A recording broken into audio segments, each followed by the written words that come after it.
Sanibonani wey'ngane zakwethu, ake nginibelele phinde futhi nginamukele kwi-channel ehamba phambili Nkezo. Mina-ke uveze umtuthu ngakho malo bathi ila sibona amagumede. Ngane kwethu mhlawumbe ukuthi usemusha kuleli khasi, ngizophinde ngicela wenze sure ukuthi uyasubscribe, ungakhohlwa ukukhomenta nokulike kanjalo futhi-ke nokushare okuyikhona okukhulu kunakho konke. Namhlanje wey'ngane zakwethu ngifuna sikhulume ngodaba olwenzeke izolo la khona-ke amaphoyisa ase-Gauteng aseqala uphenyo ngesigameko lapha besilisa bebehlombe ngesibhamu esikhulu noBushi ebebegasele esikoleni samabanga aphansi eKatlehong baphuma nabafundi ababili. Lapha kuthiwa ukhulumela amaphoyisa-ke kuzwe lonke uBrigado Antleda Mathe uthi abaseshi bematasa ngokuthatha izitatimende kwabaziboneleke nakubasola. Ngaza kwethu-ke siphinde sathola isitatimende kuthiwa umprofethi uMboro ongena ehlombe-ke ngoBushi ehamba nobesilisa abaphethe umjotshantaba ezibhame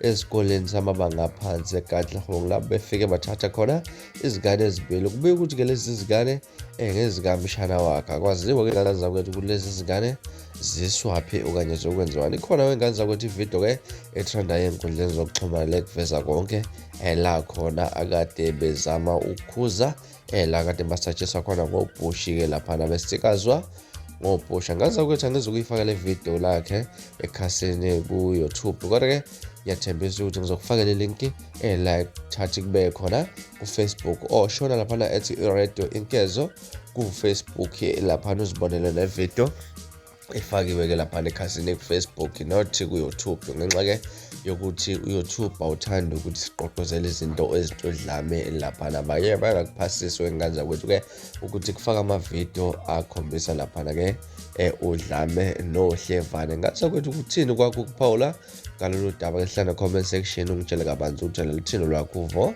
ngalolu daba. From ila sibona iy'ngane zakwethu ngiphuma nje la, kodwa ngiyathembisa uyabuya futhi ezinye ezilandelayo kuvidiyo elandelayo kwakho ukusubscribe. Niziphathe kahle, nibe nosuku lomnandi, ngithanda kakhulu.